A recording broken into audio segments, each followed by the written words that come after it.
Our opening words this morning come from the Reverend Andre Moll. As we gather together, may we remember, when you share with me what is most important to you, that is where listening begins. When I show you that I hear you, when I say your life matters, that is where compassion begins. When I open the door to greet you, that is where hospitality begins. When I venture out to bring you shelter, that is where love begins. When I risk my comfort to ease your suffering, when I act against hatred, violence, and injustice, that is where courage begins. When we experience the full presence of each other because of our shared humanity, because of our differences, that is where holy gratitude begins. May this space be a table that is not complete until all are welcome.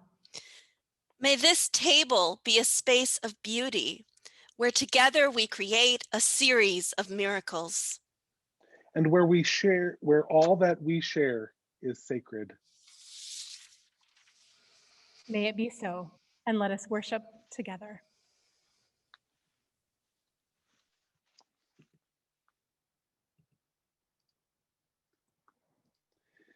I'm going to invite you now to unmute yourselves if you wish, and to join us in our unison words of chalice lighting from Mount Kisco.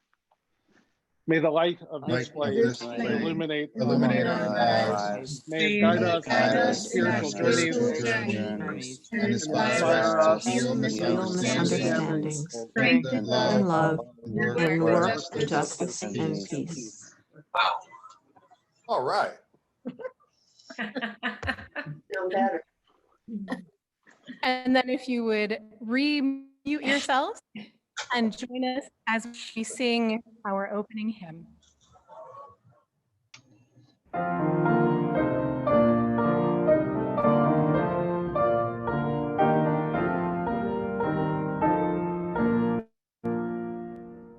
As tranquil streams that meet and merge and flow as one to seek the sea, our kindred hearts and minds unite to build a church that shall be free. Free from the bonds that bind the mind to narrow thought and learning. Free from a social code that fails to serve the cause of human need. A freedom that reveres the past but trusts the dawning future more, and bids the soul in search of truth adventure boldly and explore. Prophetic Church, the future waits your liberating ministry. Go forward in the power of love, proclaim the truth that makes us free.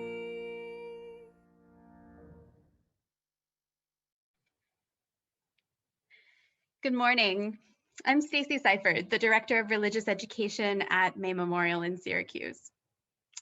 For today's Time for All Ages, I wanted to talk to you about a really amazing teenager named Marley Dias. I first learned about the work that Marley was doing a few years ago when we participated in the white supremacy teach-in. Maybe you will remember learning about her too. When Marley was 10 years old, she noticed something that she wanted to change. You see, Marley was an avid reader. She loved books, still loves them. But she noticed that the vast majority of books that were in her school library featured white boys as the main character. Less often, white girls. But most of the time, if there were Black characters or characters of color in the story, They were side characters. As a Black girl herself, Marley wanted to read stories where characters who looked like her were at the center of the adventure. And when she looked into it and asked around, she discovered that she wasn't alone, that there were lots of kids like her who felt the same. So Marley set out to change that by making sure that school libraries had stories of Black girls on the shelves. She started a grassroots campaign with the hashtag 1000 Black Girl Books, with the hope of collecting 1000 books with Black girls as the main character. Her campaign was supported by her parents, and there were thousands of people who donated to her cause. And then school librarians and teachers all across the country were involved in making sure that those books were available for their students. Marley's campaign reached well beyond 1,000 books. She collected over 11,000. That was a few years ago. And when I thought about Marley to talk to you today, I was excited to look for some updates about her. I discovered that at the age of 13, Marley wasn't just reading books. She wrote a book of her own. Marley Gets It Done, and So Can You is a book where she tells her own story about noticing something that needs changing and then working to change it. She wants other young people to dig into what they are passionate about and work to make changes too. And then just last year, she relaunched her 1000 Black Girl Books campaign to gather books for libraries in Jamaica and Ghana too. So she's still working at it. Often, kids feel like they can't make a difference because they're just one person and they don't have a lot of money or power. But Marley's story teaches us that we don't have to do it alone. If you are passionate about something, you can get support from your parents, teachers, friends, your faith community, and more.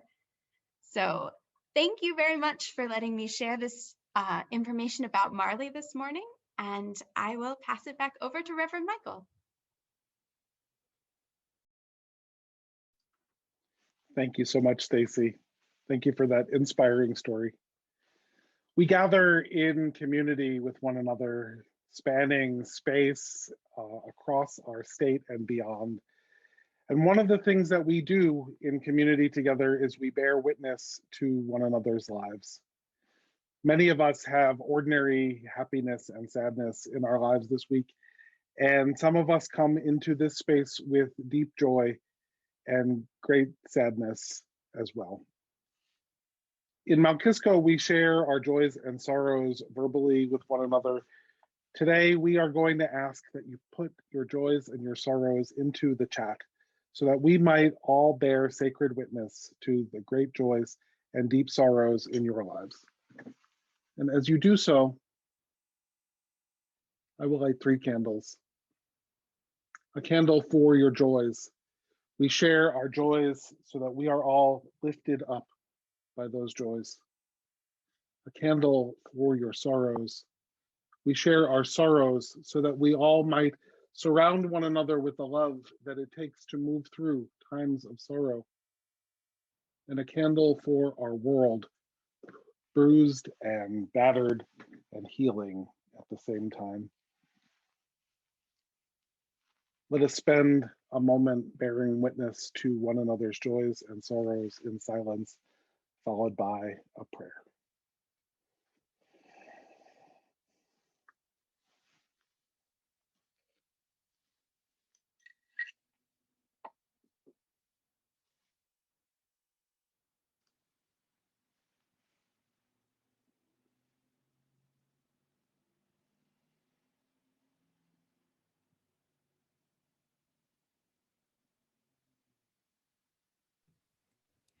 Please join me in the spirit of prayer, these words written by Unitarian Universalist Association President, Reverend Susan Frederick Gray. Today, we recognize the significance of this week's Inauguration Day for our country. This is a threshold moment worthy of special attention and prayer. We mark this day in the midst of one of the most precarious times in our country's history. We are in a moment of transition following a deep, corrupt, and cruel administration that fostered dangerous disinformation in an attempt to hold on to power and attack the very foundations of our democracy. We celebrate the voice of the people in choosing our elected leaders. We celebrate the voters and all those who have worked so hard this past year to defend democracy by organizing for free and fair elections. We celebrate ways that voting was more accessible through mail-in voting, early voting in person, ballot drop boxes, simplified registration, and multilingual ballots. And as accessibility increased, people responded by casting ballots in historic numbers. We offer gratitude for our democracy, even as we acknowledge its imperfections. Even in the face of intense voter suppression efforts, there was an unprecedented turnout, reflecting the will of the people to make their voices heard. Today, we recommit to the work of strengthening our democracy.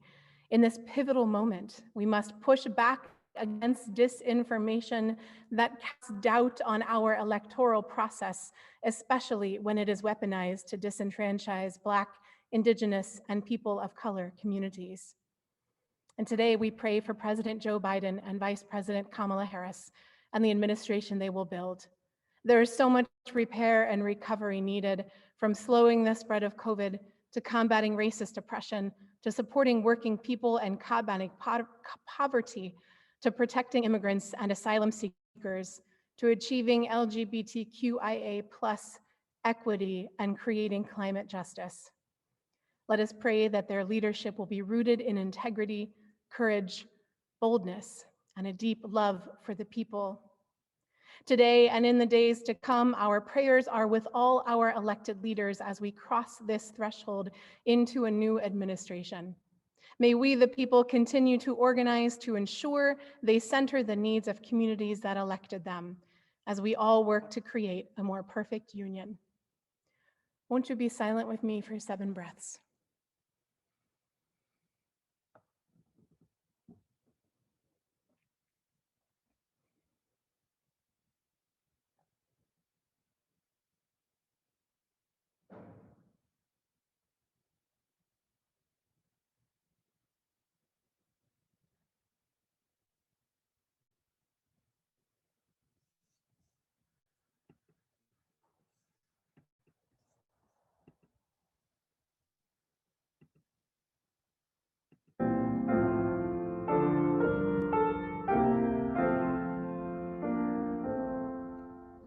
Make channels for the streams of love where they may broadly run, and love has overflowing streams to fill them everyone.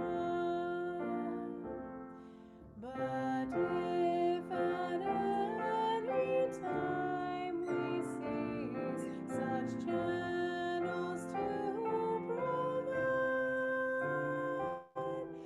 the very founts of love for us will soon be parched and dry. For we must share if we would keep this gift all else above. We cease to give, we cease to have, such is the law of love.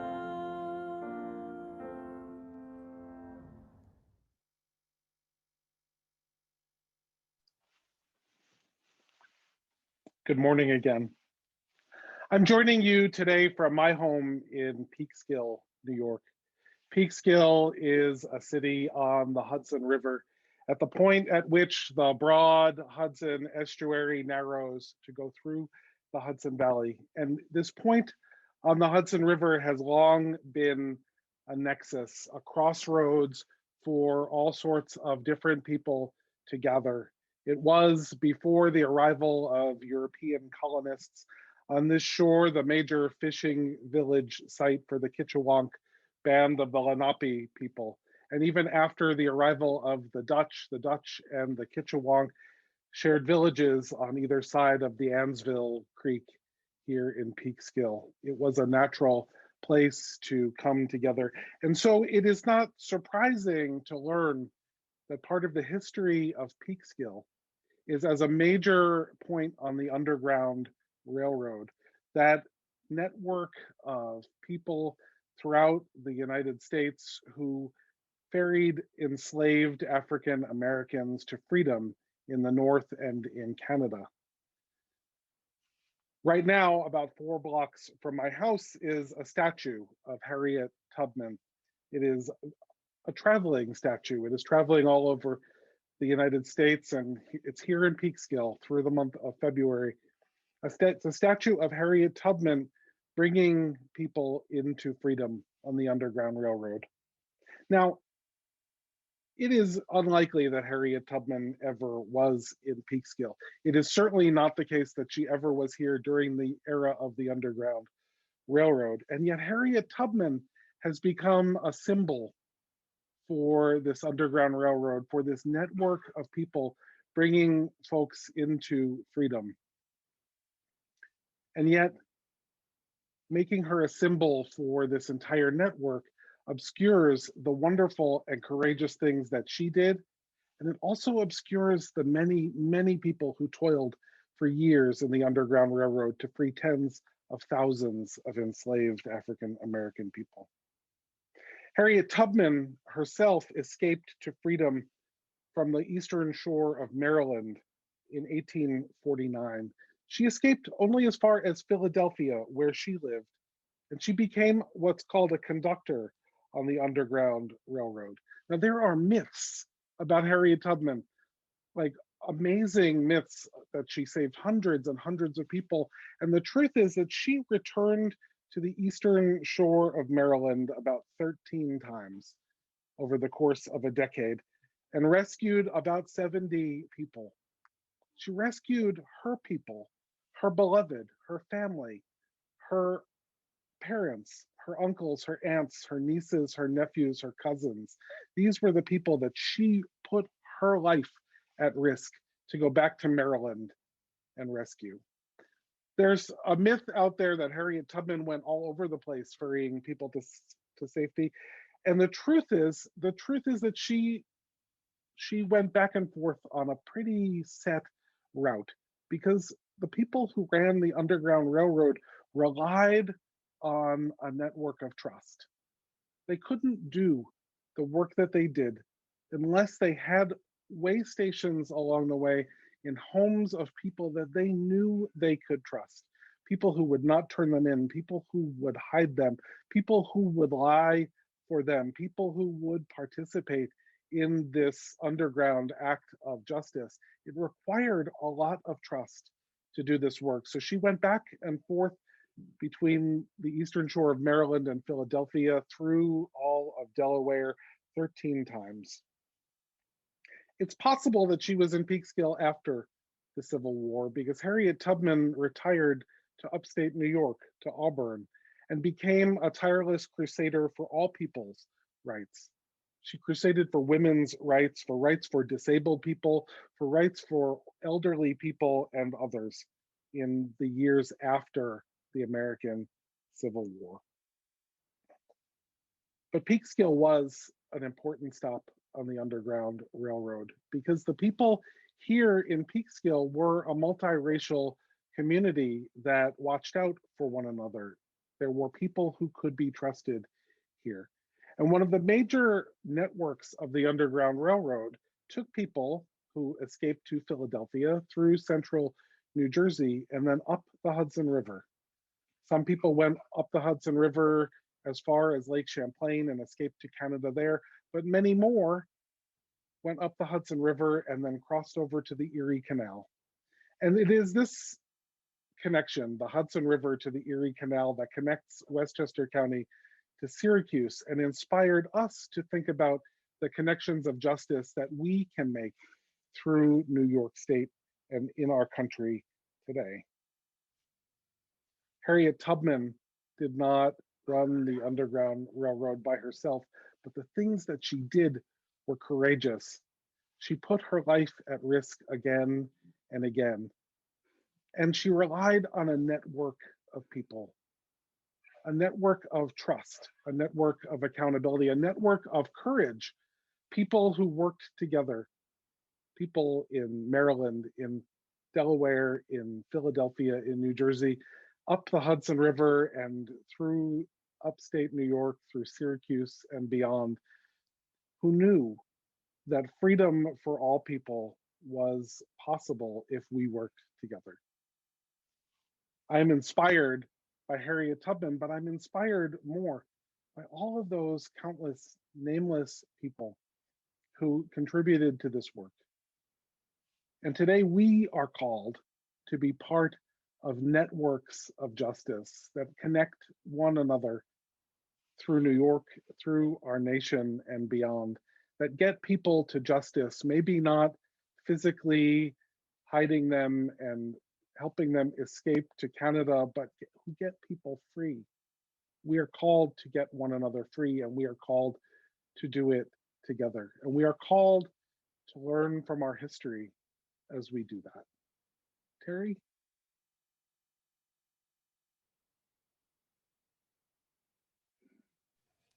Thank you. Yes, we are connected, connected by waterways, connected by history. As those of you from May Memorial Unitarian Universalists know, our own Unitarian ancestor, the Reverend Samuel Joseph May, also played an important role in that abolitionist network, in that Underground Railroad, along with Harriet Tubman and Frederick Douglass, who I grew up learning. I grew up in Rochester, so Frederick Douglass was the figure in my mind and in my memory as part of that city. But I've recently learned more about May, about Reverend Samuel Joseph May, who was the minister of the congregation in Syracuse from 1845 to 1868, the congregation that carries his name and now joins us here today. And he was an outspoken voice against slavery, both in Syracuse as well as within the Unitarian religious denomination. May was a founding member of the American Anti-Slavery Society. His home was a stop on the Underground Railroad, and he personally helped many people who had escaped slavery on their way to freedom. May spoke out from the pulpit in the city square. He spoke out against the Fugitive Slave Law of 1850, the law that viewed people as property, requiring Northerners to return people who had escaped from slavery to their Southern owners. May did more than speak out, though. He also took action. He joined with others in what was famously known as the Jerry Rescue. May worked alongside leaders, Black religious leaders like Samuel Ward and Jermaine Logan, as well as other members of the Liberty Party, to plan and to successfully execute the rescue of Jerry McHenry, who had run away from slavery in the South. May was one of the leaders who helped free Jerry from police custody. But his action could not have taken place without so many people. There were hundreds of primarily Black supporters outside the police station protesting, creating a distraction while this rescue was taking place. So while we uphold our leaders in the Unitarian denomination, we have to look at all the other people who were part of this network of support. Reverend Samuel Joseph May did not act alone. His work was rooted in partnership. He was bold and daring, but he also knew how to listen. He was humble. He knew how to support others, especially those who were directly impacted by oppression.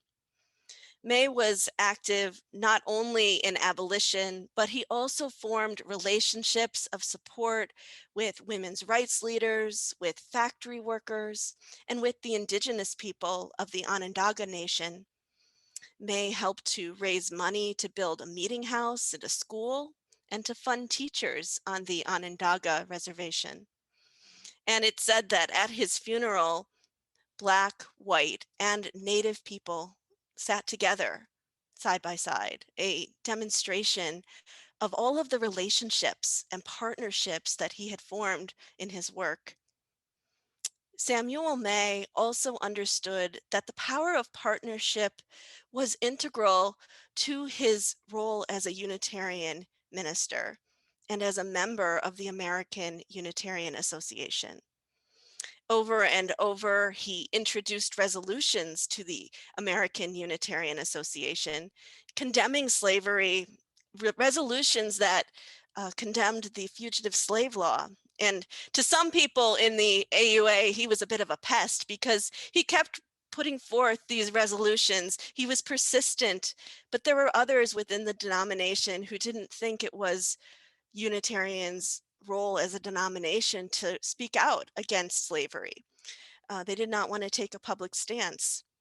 In 1851, he did convince a conference of Unitarian ministers to pass a resolution publicly opposing the fugitive slave law. In May and other Unitarian abolitionists, because he certainly was not the only one, there were many, Theodore Parker and others who spoke out against slavery. They pushed Unitarianism to join together, not only as individuals speaking out, but as a collective. They knew then what we uphold now today, that as a religious body that holds certain ethical principles, we are compelled to take a stance together for justice. Today, our process of taking on social justice issues is embedded in our polity. We do it together at General Assembly as an association of congregations. We act together too as congregations on these resolutions, and we continue the legacy of those who fought for the Fugitive Slave Act when we speak out together to condemn police brutality against Black and brown bodies. We know that our voices are more powerful together. We are interdependent and connected. History runs like currents beneath our present lives. So let us turn and remember Samuel May and all of our abolitionist ancestors as we continue to seek justice today. Reverend Joe.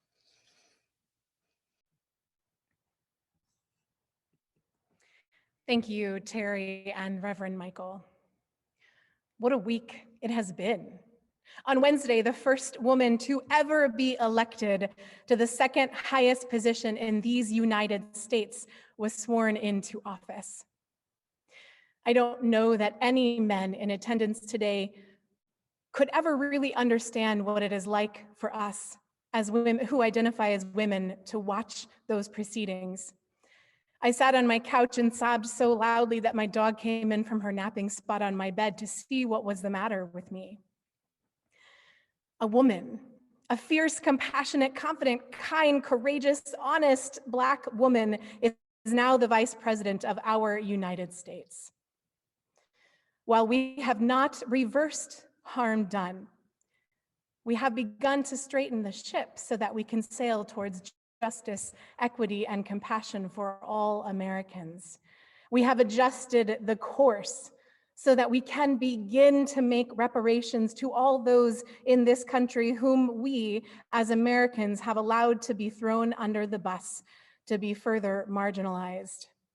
And my loves, I don't mean to say that you did not work as hard as humanly possible to right this ship for the last 4 years. I say this because those of us who are white have continued to be complicit with white supremacy culture as the ruling force in our world, the water in which we swim. But this time, love has won over white supremacy. Michael and Terry told us stories of people who could not do their work alone, and the same is true for our current president moving forward. Another cisgendered heterosexual white man in his later years won the presidential election. Now, if you're anything like me, you may not have been excited to vote for him, but I did what I had to do. But I can now say unequivocally that I am proud to have voted for him and the amazing turn of events we have seen since his election. President Biden has spent the past several months appointing the most racially and religiously diverse group of people in the history of this country to his cabinet to be his advisors. If Biden's nominees are all confirmed, his cabinet will contain more women and people of color than any other cabinet in US history. Not to mention, we recently learned of the first transgender person to be appointed as a presidential cabinet member. Now, I also want to say that the top decision-making cabinet positions are still mostly filled with older white men, and all of the cabinet picks, as far as I can research, are all able-bodied people. And we have to begin somewhere. I don't need to stand here and tell you more statistics that you can find on your own, but what I do need to say is that this year, this new change in power is truly a change we can respect and be excited about. The most powerful man in the world, guided by advisors, has made the right and just choice to surround himself with people that look like America. And the reason this matters is because he absolutely cannot do this work alone. President Biden's work to decenter the white, cisgendered, heterosexual norm all started with grassroots work that you and I and many people around this country began last year. President Biden got elected because you and I and our neighbors around the country did the hard work of phone banking and text banking, along with many, many other actions to get people to the polls. We knew he could not do it alone and that he would need our help. So we moved into a place to do that. Another fine example during this election process is the most amazing and incredible Stacey Abrams in Georgia. Despite the adversity and defeat she faced this past year, put her all behind candidates who represent love and justice. She surrounded herself with a team of people that could help her get Georgians to the polls, and she and her huge team succeeded with the largest ever Georgia voter turnout in history. We have so much to learn from Vice President Kamala Harris, Stacey Abrams, President Biden, Harriet Tubman, Samuel Joseph May, and all of the leaders in our world and community who know they need the support of allies. My loves, we are poised in this moment to do some incredible work in this country, but we absolutely cannot do it alone. Harriet Tubman had an entire network of people helping her every step of the way. Samuel Joseph May was only one of many doing the work of abolition in this country and this community. And you, my friends, you have the incredible luck of being just a small part of a huge spiritual community that believes in working for justice, equity, and compassion and human relations. And we, your ministers, we cannot do it alone. The reason we are your ministers is because we saw that special spark of justice in your congregations. You gave us and continue to give us a reason to believe in you, to put our hope in your compassionate souls. We chose you because we knew you would fight beside us for justice, equity, and compassion in our world. So look around you. Look at all of the beautiful, fierce, compassionate faces on your screen. Look at these souls. They are the people who will move beside you, who will show up for you in the world and show up with you when called to do so. I am putting my faith in all of you individually and collectively. I have faith, my friends, faith that if we truly work together, we will be able to make a difference in this wounded and also magically beautiful world.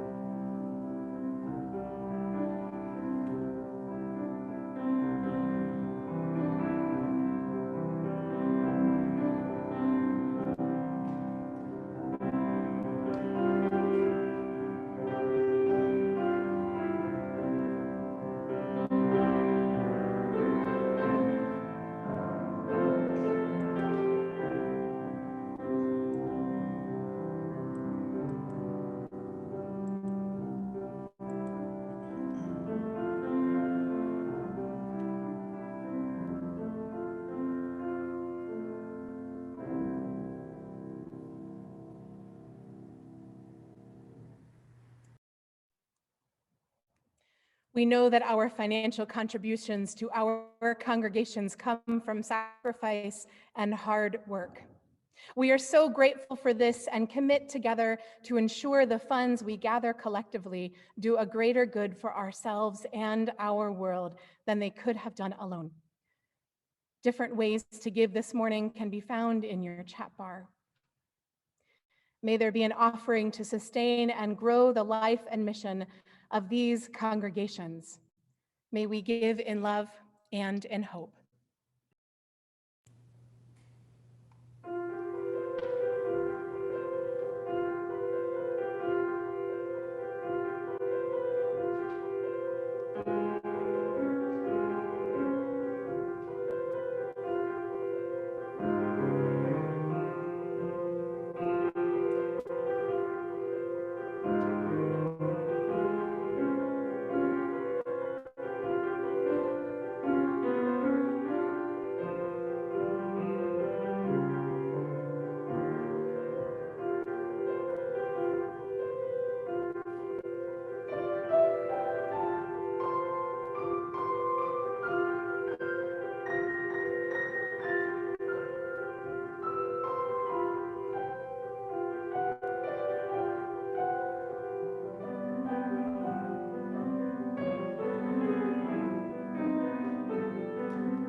Our words of benediction come from the Reverend Joseph Cherry.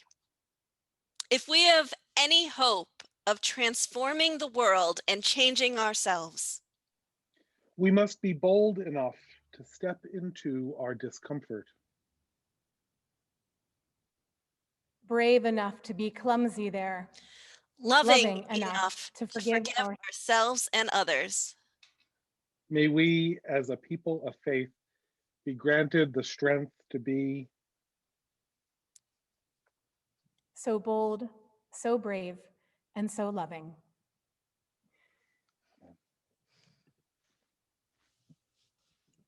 Please join us as we extinguish our chalice flame.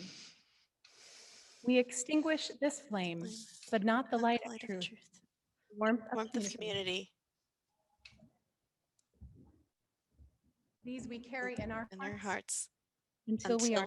together again. And finally, please join us as we sing our closing hymn.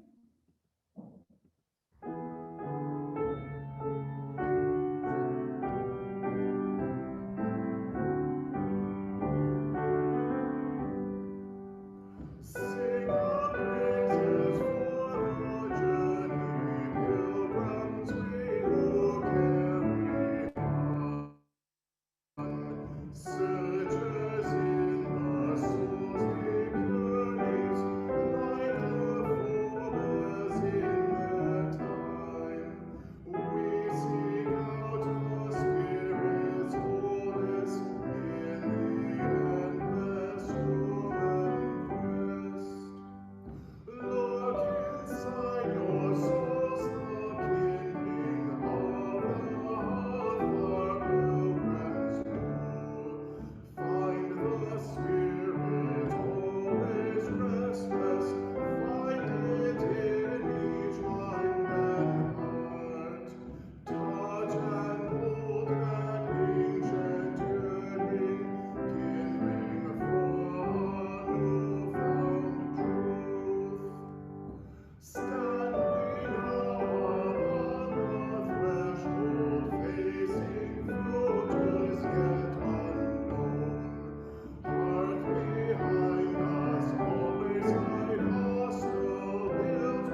Following our post-slew this morning, we will be sending you to breakout rooms together and question that you can discuss, or if you'd like to just check in with one another, that's fine as well. So I welcome now our organist Glenn to play. Okay.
Bravo.